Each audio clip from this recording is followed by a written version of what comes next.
बहुत समय पहले की बात है। सोमनगर नाम का एक समृद्ध राज्य था। राजमहल के ऊंचे बुर्जों पर जब सूरज की किरणें गिरती तो वे इस तरह चमक उठते जैसे सोने की दीवारों पर तेज लपटें दौड़ रही हों। वहां का राजा था विक्रमसेन, एक ऐसा शासक जिसे अपनी ताकत और संपत्ति पर घमंड था। उसके पास सब कुछ था, सोने के महल, रेशमी पर्दे, सैकड़ों दासियां और अनगिनत सुंदर स्त्रियां। पर उसका मन कभी नहीं भरता था। उसे सिर्फ राज्य पर नहीं, हर सुंदर स्त्री पर अधिकार जताना पसंद था। उसके लिए इस धरती की हर चीज, यहां तक कि किसी की पत्नी भी उसकी संपत्ति समझी जाती थी। महल में हमेशा मदिरा की गंध और संगीत की धुन गूंजती रहती। कवि और नर्तक दिन रात उसकी प्रशंसा में गीत गाते और वो अपनी हवस को प्रेम का नाम देकर मुस्कुराता रहता। पर उसी राज्य के एक छोटे से गांव में एक साधारण आदमी रहता था, लोहार रामू। मेहनती, ईमानदार और बेहद सीधा साधा। उसकी भट्टी हमेशा जलती रहती, हथौड़े की ठक ठक गांव की पहचान थी। वो गरीब था पर चेहरे पर संतोष की रोशनी थी। उसकी पत्नी का नाम गौरी था, अपने नाम की तरह गोरी, सुंदर और सबसे बढ़कर समझदार। गांव वाले कहते थे कि रामू भले गरीब हो पर किस्मत उसके साथ है। उसे गौरी जैसी पत्नी मिली है। गौरी अपने पति से बहुत प्रेम करती थी, पर उसका दिल हमेशा राजा विक्रमसेन की हवस के डर से कांपता रहता था। उसे लगता था कि अगर कभी राजा ने उसे देख लिया तो उसकी जिंदगी बिखर जाएगी। एक दिन राजा शिकार पर निकला। जंगल से गुजरते हुए उसका काफिला उसी गांव के पास आ पहुंचा जहां रामू और गौरी रहते थे।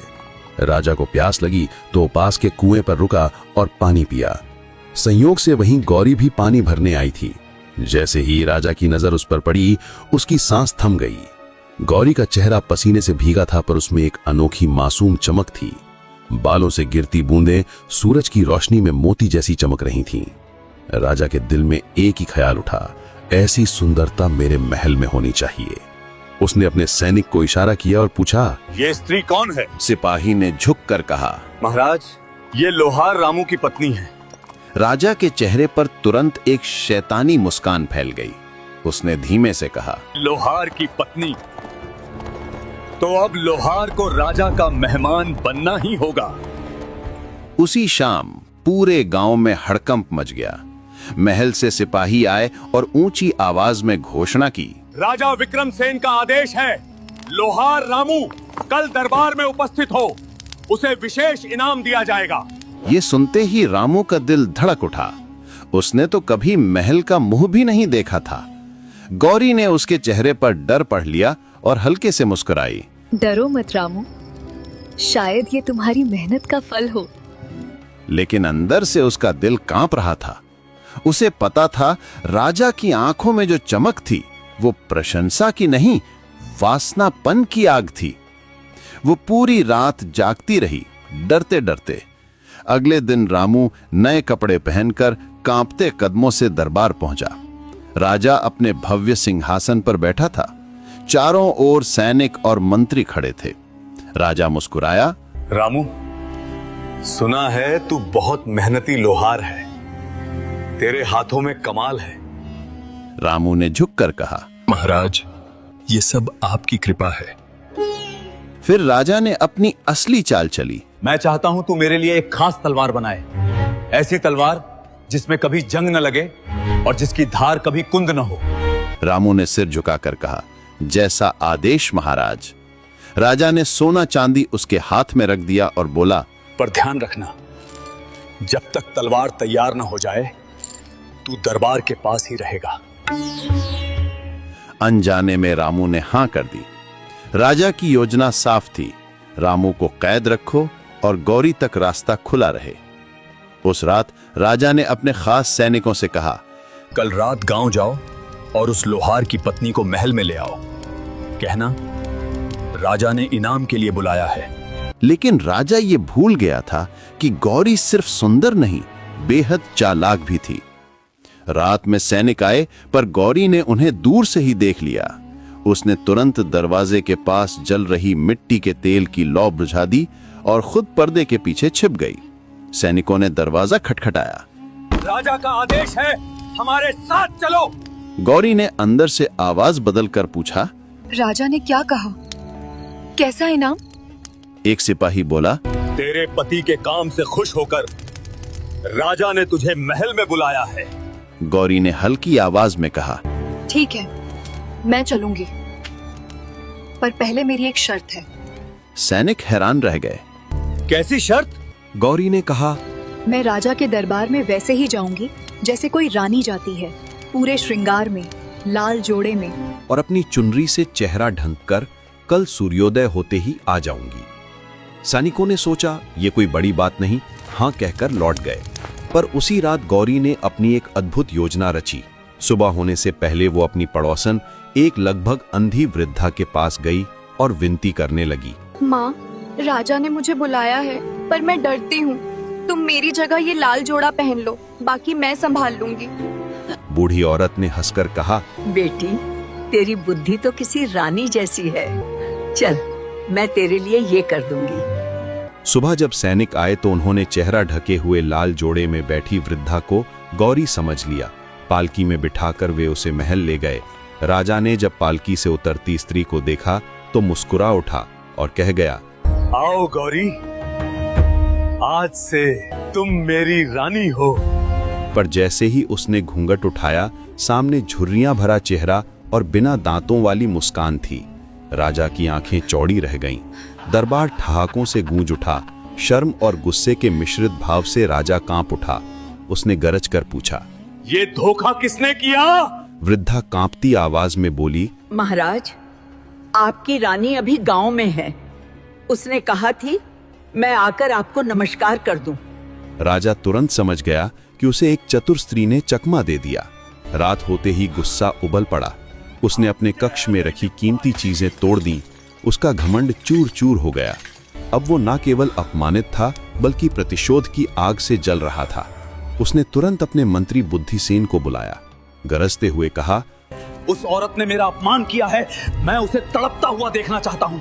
कोई ऐसी योजना बना कि वो खुद हमारे कदमों में आ गिरे। मंत्री बुद्धिसेन ने दाढ़ी सहलाते हुए कुटी मुस्कान दी और कहा, महाराज, शेरनी को पकड़ने के लिए उसके शावक को फंसाना पड़ता है। उसकी ताकत उसका पति है, जो अभी हमारे कब्जे में है। हम उसे सीधे नहीं बुलाएंगे, हम उसे मजबूर कर देंगे। राजा अधीर होकर बोला, कैसे? मंत्री ने अपनी योजना बतानी शुरू की। हम रामू को ऐसा काम देंगे जो असंभव है, और जब वो असफल होगा उसे मृत्युदंड दे देंगे। फिर गौरी के पास अपने पति को बचाने के अलावा कोई रास्ता नहीं बचेगा। उसे महल की सेवा में समर्पित होना ही होगा। ये सुनते ही राजा की आंखों में क्रूरता की चमक लौट आई। उसने कहा, योजना उत्तम है, ऐसा ही काम दिया जाए।